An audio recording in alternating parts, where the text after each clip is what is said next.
안녕하세요. 오늘 저희와 함께 미생물 병원체가 우리 몸과 어떻게 상호작용하는지 그 분자 수준의 아주 치열한 공방전을 한번 파헤쳐볼까 합니다. 네, 안녕하세요. 여러분께서 보내주신 자료, 특히 미생물 병원체의 분자 메커니즘, 이 책 발췌문을 중심으로요. 감염이 도대체 어떻게 시작되고 또 병원균들이 우리 면역계를 어떻게 속이면서 살아남는지 그 핵심 전략들을 좀 자세히 들여다보겠습니다. 네, 아주 흥미로운 주제죠. 이게 단순히 세균이 몸에 들어왔다. 여기서 끝나는 게 아니더라고요.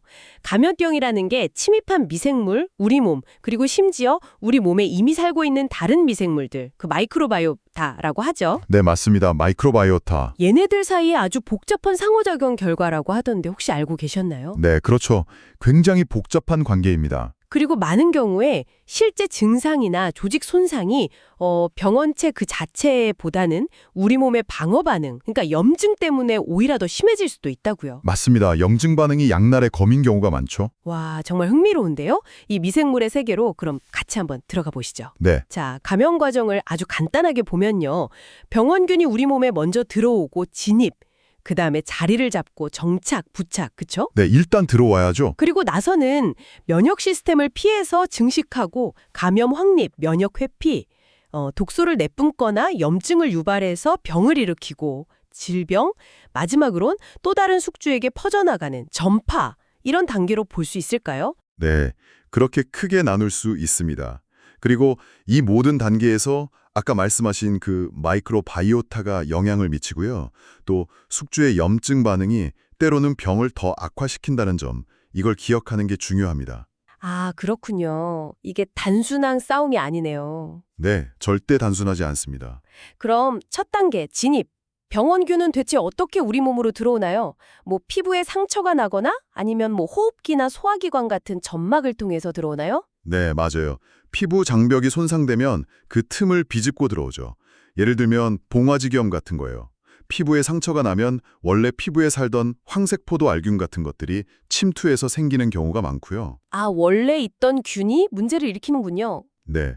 또 뭐 당뇨병 환자 발궤양 같은 좀 특수한 상황에서는 녹농균 같은 다른 세균 감염이 더 흔하기도 하고요. 호흡기는 정말 눈에 보이지도 않는 작은 입자로도 감염이 되는 거군요. 기침 한 번에 수천 개, 재채기하면 수만 개, 입자가 나온다고요? 네, 그렇습니다. 와, 그럼 공기 중으로 퍼지거나 아니면 뭐 오염된 손으로 어디 만지고 눈 비비고 이러면 감염이 생각보다 너무 쉬운 거 아니에요? 뭐 인플루엔자나 코로나19처럼요. 그렇죠. 그래서 호흡기 감염병이 확산이 빠른 경향이 있죠. 그리고 위장관 감염은 주로 오염된 음식이나 물이 원인이고요. 아, 먹는 거. 네. 근데 여기서 한 가지 좀 재미있는 점은요. 감염을 일으키는 데 필요한 세균 숫자에 따라서 전파 양상이 좀 다르다는 거예요. 세균 숫자요? 네. 예를 들어 콜레라균은 거의 1억 마리, 그 정도는 있어야 감염이 되거든요. 그러니까 주로 오염된 물이나 음식을 통해서 대규모로 유행하는 거죠. 아, 엄청 많이 필요하네요. 반면에 시겔라균 같은 경우는 뭐 한 10마리에서 100마리, 아주 적은 수로도 감염이 돼요. 그러니까 이건 사람 간의 접촉으로도 쉽게 퍼질 수 있는 거죠. 와, 몇십 마리로도 된다고요? 그럼 전파력이 엄청 강하다는 뜻이네요. 네, 그만큼 전파가 쉽다는 거죠. 그리고 비뇨생식기 감염은 주로 장에 있던 세균이 옮겨가거나 아니면 병원에서 의료기구 삽입 같은 걸 통해서도 발생하고요. 아, 정말 경로가 다양하네요. 그렇죠. 일단 이렇게 들어오면 아무데나 막 자리를 잡는 게 아니라 특정 조직을 좀 선호한다면서요? 맞습니다. 그걸 조직 친화성이라고 하는데요. 병원균마다 자기가 좋아하는 적소, 그러니까 자기 자리가 있어요. 적소. 네. 그리고 그곳의 환경 조건이 병원균이 이제 본격적으로 독성을 나타내는 데 필요한 유전자, 병원성 인자라고 하죠, 이걸 발현하도록 만들기도 해요. 예를 들어 위궤양 일으키는 헬리코박터 발로리균 있잖아요. 네, 들어봤어요. 이 균은 위산을 중화시키는 효소를 막 분비해요. 그래서 그 아주 산성인 위환경에서도 자기만의 공간을 만들어서 살아남는 거죠. 와, 환경을 자기한테 맞게 바꾸는 거네요. 그렇죠. 스스로 환경을 조성하는 겁니다. 근데 아까 잠깐 독소 얘기 나왔는데 세균 자체가 아니라 세균이 미리 만들어 놓은 독소 때문에 병이 생기기도 한다고요. 식중독균이 만든 독소는 세균은 끓여 죽여도 독소는 남을 수 있다니 조심해야겠네요. 네, 맞아요. 특히 황색 포도알균이나 바실러스 세레우스 같은 균들이 만드는 장독소는 열에 꽤 강해서요. 음식을 조리해도 독소가 남아서 식중독을 일으킬 수 있죠. 아, 그럼 세균 죽었다고 안심하면 안 되는 거네요. 그렇죠. 보툴리눔 독소 같은 건 훨씬 더 위험하고요. 신경을 마비시키니까요. 다행히 이건 열에는 약한데 그 포자 자체는 또 열에 강해서 통조림 같은 거 관리가 중요합니다. 그렇군요. 근데 대부분의 감염에서는 독소만 있는 게 아니라 병원균이 특정 위치에 자리를 잡고 부착하는 게 중요하다고 하셨죠? 네, 그게 아주 필수적인 단계입니다. 숙주세포 표면에 있는 특정 분자, 이걸 수용체라고 하고요. 병원균 표면에 있는 단백질, 이걸 부착소라고 하는데 이 둘이 마치 열쇠랑 자물쇠처럼 딱 맞아야 해요. 아, 그래서 특정 조직만 공격하는 거군요. 네, 이게 바로 그 조직 친화성을 결정하는 아주 중요한 요인 중 하나죠. 이게 그냥 딱 붙어 있는 것 이상의 의미가 있다고요? 뭐 면역세포한테 안 잡아먹히려고 하거나 아니면 세균끼리 뭉쳐서 생물막, 바이오필름이라고 하죠. 그런 보호막, 요새 같은 걸 만드는 데도 중요하다고요. 맞습니다. 그 부착 과정이 단순히 붙는 걸 넘어서 면역세포의 공격을 피하고 또 자기들끼리 뭉쳐서 생물막이라는 걸 만들어서 스스로를 보호하는 데 아주 중요해요. 항생제도 잘 안 듣게 만들고요. 아, 그 생물막 진짜 골치 아프다고 들었어요. 네, 만성 감염에서 특히 문제가 되죠. 병원균은 이제 섬모, 필레라고 하는 길쭉한 털 같은 구조물이나 아니면 다양한 표면 단백질들을 이용해서 달라붙습니다. 선모요? 네, 예를 들어서 요로 감염을 자주 일으키는 대장균이 쓰는 섬모는 방광세포에 아주 단단하게 붙어서 자꾸 재발하게 만드는 원인이 되기도 하고요.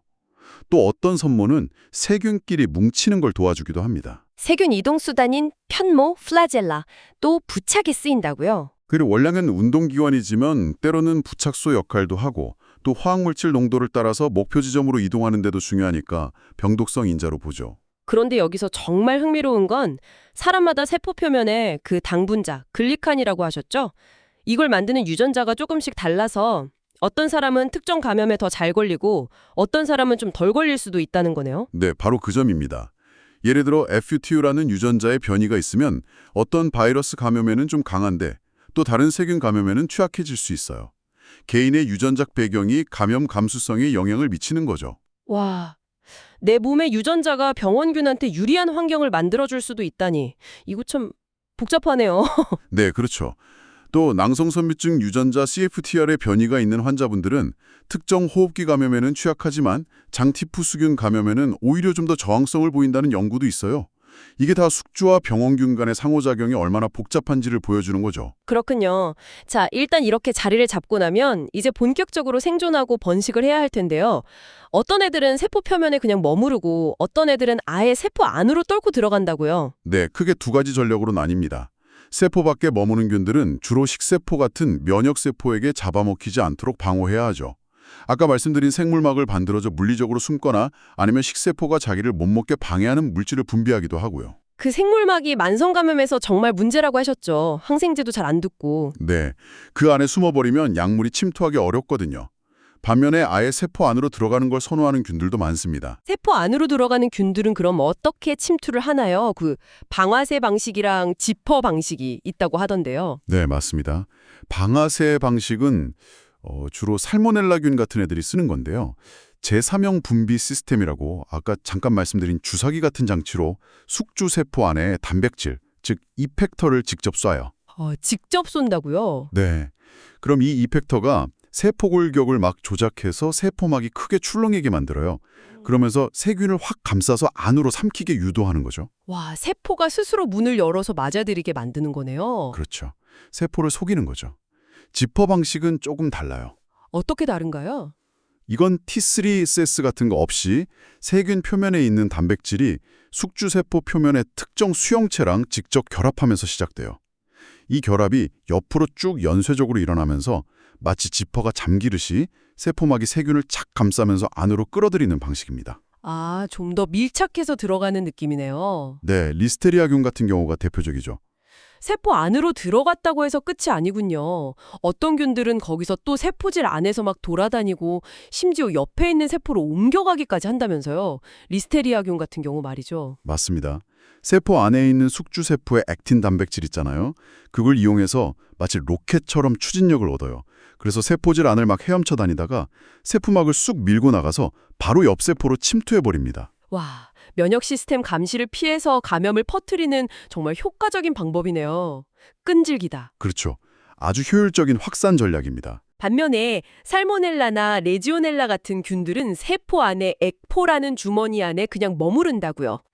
그럼 또 다른 문제가 있을 텐데요. 보통 세포는 그런 액포를 리소조미하는 소화기관이랑 합쳐서 안에 있는 걸 분해하려고 할 텐데요. 네, 정확합니다. 그래서 그게 이 세균들에게는 큰 도전이죠. 그래서 얘니들은 또 다른 분비 시스템, 뭐 T3SS나 T4SS 같은 것들을 이용해서 여러 가지 이펙터 단백질들을 액포 밖이나 세포질로 내보내요. 아, 또 이펙터군요. 네. 이 이펙터들이 액포가 리소좀이랑 합쳐지는 걸 막거나 아니면 액포 환경 자체를 자기들이 살기 좋게 완전히 바꿔버립니다. 예를 들어 레지오넬라균 같은 경우는요. 특정 이펙터를 분비해서 액포막의 성분 자체를 바꿔버려요. 그래서 리소점이 와서 달라붙지 못하게 막는 거죠. 와, 리모델링을 하는 거네요. 네. 심지어 숙주의 영양분 수송 시스템을 해킹해서 자기들이 있는 액포 안으로 영양분을 끌어오게 만들기도 하고요. 이야, 세포 안에 자기만의 안전가옥을 짓고 보급성까지 확보하는 거네요. 정말 정교한데요. 그렇죠. 아주 치밀하게 진화해온 거죠. 쿡시엘라 같은 경우는 또 좀 다른데 얘네가 있는 액포는 오히려 리소좀처럼 산성 환경이 돼요. 근데 이 산성 환경이 역설적으로 T4SS 분비를 더 활성화시키는 신호가 돼서 이펙터를 더 많이 내보내게 만들죠. 아, 그 환경을 오히려 이용하는군요. 네. 그래서 세포 안에 있는 다른 소포들을 막 끌어모아서 액포막을 엄청나게 확장시켜요. 거의 세포 전체를 차지할 정도로 커지기도 합니다. 정말 생존 전략이 다양하네요. 살모넬라는 침입할 때 쓰는 T3SS랑 액포 안에서 쓰는 T3SS가 또 다르다고 하고, 뭐 프란시셀라나 결핵균은 또 다른 분비 시스템을 쓴다고 하고요. 네. TXS, T7S 등등 아주 다양합니다. 각자 자기 환경에 맞춰서 최적의 도구를 사용하는 거죠. 자, 이렇게 숨어있는 병원균들을 우리 몸의 1차 방어선, 그 선천 면역 시스템은 어떻게 찾아내고 또 대응하나요? 선천 면역은 점액이나 항균 펩타이드, 그리고 다양한 면역 세포들, 특히 식세포 같은 것들이 담당하는데요. 혈액 안에 있는 보체 시스템이라는 게 아주 강력한 무기 중 하나입니다. 보체 시스템이요? 네. 여러 단백질들이 연쇄 반응을 일으키면서 병원균 표면에 딱 달라붙어서 식세포가 여기 공격해야 할 놈이 있구나 하고 알아보기 쉽게 표식을 해주거나 옵손인화, 아니면 직접 병원균 표면에 구멍을 뻥 뚫어서 죽이기도 해요. 와, 직접 공격도 하는군요. 근데 설마 병원균이 이것마저도 피하나요? 네, 그렇습니다. 아주 교묘하게 피해 다닙니다. 예를 들면 두꺼운 다당류 캡슐 같은 걸로 자기 몸을 싹 감싸서 보체 단백질이 달라붙지 못하게 숨거나 아니면 보체 단백질을 분해하는 효소를 막 내뿜기도 하고요. 분해 효소까지. 심지어는 우리 몸에 원래 있는 보체 확성 억제 단백질을 자기 표면에 끌어다가 붙여서 나는 아군이에요 하고 위장하기도 합니다. 아군인 척 위장까지 한다고요? 네, 정말 치밀하죠? 근데 여기서 더 놀라운 건요. 프란시셀라나 예르시니아 같은 일부 세균들은 오히려 이 보체에 의한 표식, 옵손인화를 역이용해요. 역이용한다고요? 어떻게? 네, 일부러 표식이 붙게 놔둬서 식세포가 자기를 잡아먹게 유도하는 거예요. 네. 잡아먹히면 죽는 거 아니에요? 보통은 그렇죠. 근데 얘네는 식세포 안으로 안전하게 들어간 다음에 그 안에서 리소좀이랑 합쳐지는 걸 막고 증식하는 전략을 쓰는 겁니다. 와, 이건 진짜 역발상인데요? 오히려 더 안전한 곳으로 숨어 들어가는 거네요. 그렇죠. 적의 무기를 이용해서 자기 안전을 확보하는 셈이죠. 식세포 안에 들어가면 다른 면역세포들의 공격에서는 또 벗어날 수 있으니까요. 정말 대단하네요. 그 외에도 식세포 안에 다른 살균 무기들, 뭐 리소좀 효소나 활성산소 같은 것도 피해야 할 텐데요. 네, 당연히 그것들에 대한 방어책도 가지고 있습니다. 리소자임 같은 효소는 세균 세포벽을 분해하는데 세포벽 구조로 살짝 바꿔서 효소가 잘 작용 못하게 만들거나 활성산소를 중화시키는 효소, SOD, 카탈라제 등을 가지고 있기도 하고요. 활성산소 만드는 효소 자체를 억제하기도 한다고요. 네, 그런 전략도 씁니다. 만성 유가종병이라는 유전 질환이 있는데 이 병을 앓는 분들은 활성산소를 잘 못 만들어서 특정 세균 감염에 아주 취약해요. 그만큼 이 활성산소 방어 기전이 중요하다는 거죠. 그렇군요. 호중구가 DNA 그물, 내칠 같은 걸 던져서 세균을 잡으려고 하면 또 그걸 분해하는 효소, DNA세를 내서 탈출한다고요? 네. 심지어 황색 포도알균 같은 경우는 그 DNA 분해 과정에서 나온 물질을 이용해서 다른 면역세포를 공격하는 독소로 만들기도 해요. 와, 도망가면서 반격까지 하는 거네요. 정말 끈질깁니다. 그렇죠. 이런 직접적인 방어 회피 말고도 면역 시스템의 경보 시스템 자체를 교란하는 전략도 아주 중요합니다. 경보 시스템이요? 네. 우리 면역세포는 세균 표면에 있는 어떤 공통적인 분자 패턴, 예를 들어 세포벽 성분인 LPS나 펩티도글리칸 아니면 세균의 편모 단백질 같은 것들을 감지하는 센서를 가지고 있어요. 이걸 패턴 인식 수용체, PRRS라고 하는데 대표적인 게 톨유사 수용체, TLRS입니다. 아, 그 센서로 세균이다 하고 알아채는 거군요. 네. 센서가 작동하면 세포 안에서 신호가 막 전달돼서 결국 NF-kappa B 같은 전사인자가 활성화되고 이게 핵으로 들어가서 염증 반응을 일으키는 유전자들을 켜는 거죠. 사이토카인 같은 염증 물질을 만들게 하는 거예요. 그런데 설마 병원균이 이 센서 자체를 속이나요? 네, 그렇습니다. 팸프 자체를 살짝 변형시켜서 센서가 잘 인식을 못하게 만들기도 해요. 예를 들어 패스트균은 숙주 몸 안에 들어가면 TLR4 센서가 잘 인식하지 못하는 형태의 LPS를 만들어요. 위장술이네요. 그렇죠. 더 나아가서 아까 말한 그 이펙터 단백질들을 세포 안으로 직접 주입해서요. 이 경보 신호가 전달되는 경로 자체를 중간에서 차단해버리는 경우도 아주 많습니다. 신호 전달을 그냥 끊어버린다고요? 네. 예를 들어 NF-kappa B 활성화에 꼭 필요한 단백질이 분해되는 걸 막거나 신호 전달 복합체의 작동을 멈추게 하거나 다른 신호 전달 경로를 방해하는 등 아주 다양한 방식으로 면역 반응 스위치를 그냥 꺼버리는 거죠. 와, 정말 핵심적인 부분을 공략하네요. 그렇죠. 마치 경보 시스템의 전선을 중간에서 끊어버리는 것과 같아요. 세포질 안에서 감염이 일어나면 또 다른 센서들이 작동하고 특히 인플라모즘이라는 복합체가 만들어져서 아주 강력한 염증 반응이랑 세포 자폭, 파이록초시스를 유도한다고 하던데요. 이건 마저도 막나요? 네, 시겔라균 같은 경우는 이 인플라모점 활성화를 직접 억제하거나 파이롭토시스를 일으키는 핵심 단백질을 무력화시키는 이펙터를 가지고 있습니다. 이야, 정말 빈틈이 없네요. 그리고 감염된 세포가 스스로 조용히 죽는 아포프토시스를 막기도 한다고요? 세포가 죽으면 자기들도 살 곳을 잃으니까요. 네, 맞습니다. 많은 병원균, 특히 세포 안에서 오랫동안 살아야 하는 균들은 숙주세포가 너무 빨리 죽지 않도록 아포프토시스를 억제하는 전략을 사용합니다. 세포를 살려둬야 자기들도 증식할 수 있으니까요. 세포 내 청소 시스템인 자가포식 과정도 피한다고요? 네, 그것도 피합니다.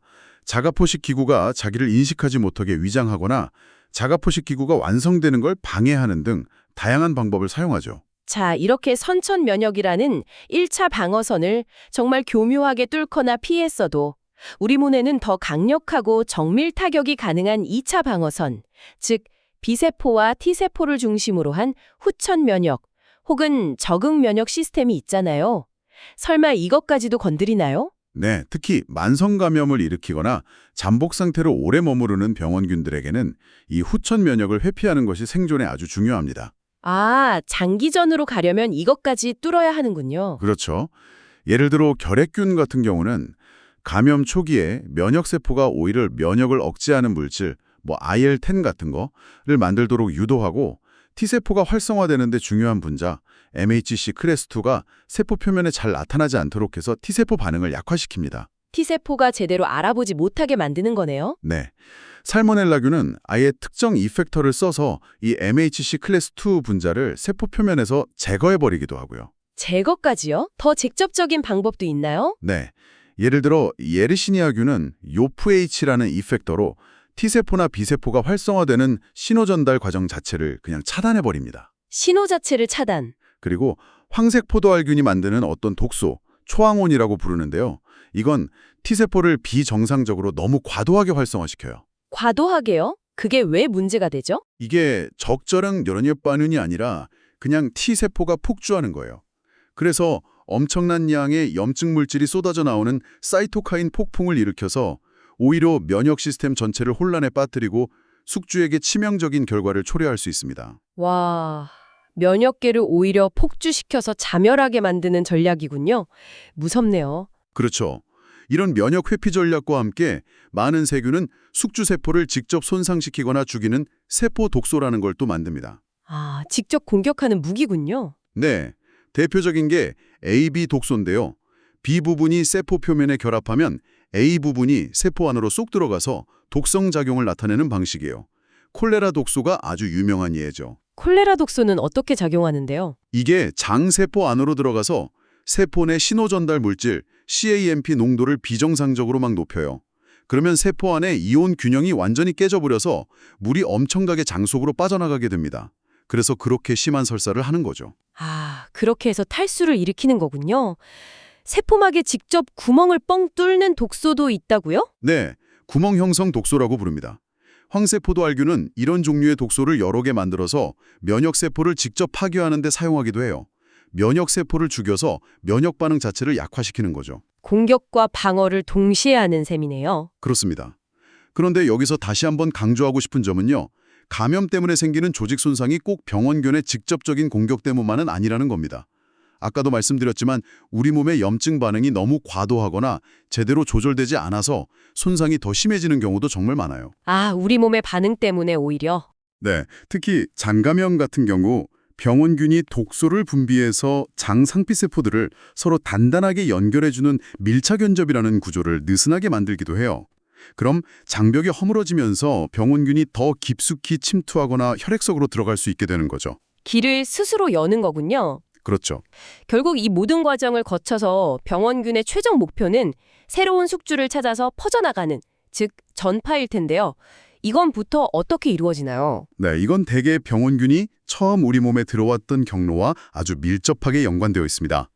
예를 들어 호흡기 감염균은 기침이나 재채기를 통해서 공기중으로 퍼져나가고 위장관 감염균은 설사를 통해 몸 밖으로 배출돼서 물이나 음식을 오염시키거나 다른 사람과의 접촉을 통해 전파되죠. 아, 들어온 길로 다시 나가는 거군요. 네, 대체로 그렇습니다. 그래서 이런 전파 경로를 이해하는 것이 손 씻기, 음식 익혀 먹기, 기침 예절 지키기 같은 기본적인 공중보건 수칙이 왜 그렇게 중요한지를 아주 명확하게 설명해 줍니다. 그러네요. 기본적인 외생 수칙이 다 이유가 있었군요. 네. 그리고 여기서 또 한 가지 흥미로운 점은요. 콜레라균의 경우인데 자연환경, 그러니까 물속에 이 콜레라균만 감염시키는 특별한 바이러스가 있어요. 박테리오파지라고 하는데요. 세균을 감염시키는 바이러스요? 네, 이 박테리오파지가 물속에서 콜레라균의 숫자를 조절하는 역할을 하고 이게 또 콜레라라는 질병이 계절에 따라 유행하는 패턴에도 영향을 미칠 수 있다는 연구 결과가 있습니다. 와, 병원균과 숙주, 그리고 또 다른 미생물까지 얽혀있는 정말 복잡한 생태계네요. 네, 맞습니다. 눈에 보이지 않지만 아주 복잡한 관계들이 얽혀 있는 거죠. 네, 오늘 이렇게 미생물 병원균들이 사용하는 정말 놀랍도록 정교하고 때로는 치사하기까지 한 분자 수준의 전력들을 쭉 살펴봤습니다. 침입과 부착부터 시작해서 세포 안에서 살아남고 증식하고 또 끊임없이 우리 면역 시스템을 피하거나 심지어 역이용하는 모습까지. 와, 정말 우리 몸 안에서 벌어지는 이 보이지 않는 전쟁이 얼마나 치열한지 새삼 실감하게 되네요. 그렇죠. 정말 생존을 위한 치열한 싸움이죠. 특히 저는 그 숙주의 시스템 자체를 해킹하듯이 이용하는 방식들, 예를 들어 보체에 의한 표식을 오히려 이용해서 식세포 안으로 안전하게 들어간다거나 면역세포의 핵심 신호전달 스위치를 아주 정교하게 딱 끄는 그런 이펙터 단백질들을 사용하는 모습들이 정말 인상 깊었습니다. 네, 저도 그 부분이 아주 흥미롭다고 생각합니다. 그리고 이 모든 것을 분자 수준에서 깊이 이해하는 것이 단순히 새로운 항생제나 백신 개발에만 도움이 되는 게 아니라는 점을 생각해 볼 필요가 있어요. 아, 그 이상이 있다고요? 네, 병원체가 면역 시스템을 조절하기 위해 사용하는 그 기발한 메커니즘들을 우리가 역으로 이용해서 예를 들면 자가 면역 질환이나 만성 염증성 질환 같은 것들을 치료할 새로운 방법을 찾을 수도 있지 않을까요? 와, 병원균한테서 치료법의 실마리를 얻는다니 정말 발상의 전환인데요. 어쩌면 그럴 수도 있다는 거죠. 병원체와 숙주의 상호작용을 연구하는 것이 우리 인간의 세포 생물학이나 면역학에 대한 근본적인 이해를 더 깊게 해줄 수 있습니다. 듣고 계신 여러분께서는 오늘 이야기 중에서 어떤 부분이 가장 흥미로우셨나요? 아니면 특정 병원균의 생존 전략이나 면역 회피 방식에 대해서 더 파고들고 싶은 궁금증이 생기셨을 수도 있겠네요. 마지막으로 한 가지 더 생각해볼 질문을 던지고 싶습니다. 오늘 저희가 주로 병원체와 우리 숙주세포 간의 직접적인 상호작용에 초점을 맞췄는데요. 네. 우리 몸속에는 원래부터 함께 살고 있는 엄청나게 많은 공생 미생물 군집, 아까 말씀드린 마이크로바이오타가 있잖아요. 예. 이 마이크로바이오타가 과연 병원체의 감염 과정과 그에 대한 우리 몸의 면역 반응에 정확히 어떤 영향을 주고받는지, 그리고 혹시 이 관계를 우리가 인위적으로 조절해서 감염병을 예방하거나 치료하는 데 활용할 가능성은 없는지, 이런 부분들이 앞으로 더 중요해질 거라고 생각합니다. 우리 몸에 원래 있던 미생물 군단과의 관계까지 고려해야 한다는 거군요. 네, 어쩌면 미래의 감염병 대응 전략은 단순히 침입한 병원체를 죽이는 것을 넘어서 우리 몸의 미생물 생태계 전체를 건강하게 관리하고 균형을 맞추는 데서 중요한 실마리를 찾게 될지도 모릅니다. 이 영역에 대해서 더 탐구해 보시는 것도 아주 의미 있는 여정이 될 거라고 생각합니다. 네, 정말 흥미로운 관점입니다. 오늘 저희와 함께 이 깊고 복잡한 미생물의 세계를 탐험해 주셔서 정말 감사합니다. 네, 감사합니다. 다음에 또 흥미로운 지식 탐구로 여러분을 찾아뵙겠습니다. 안녕히 계세요. 안녕히 계세요.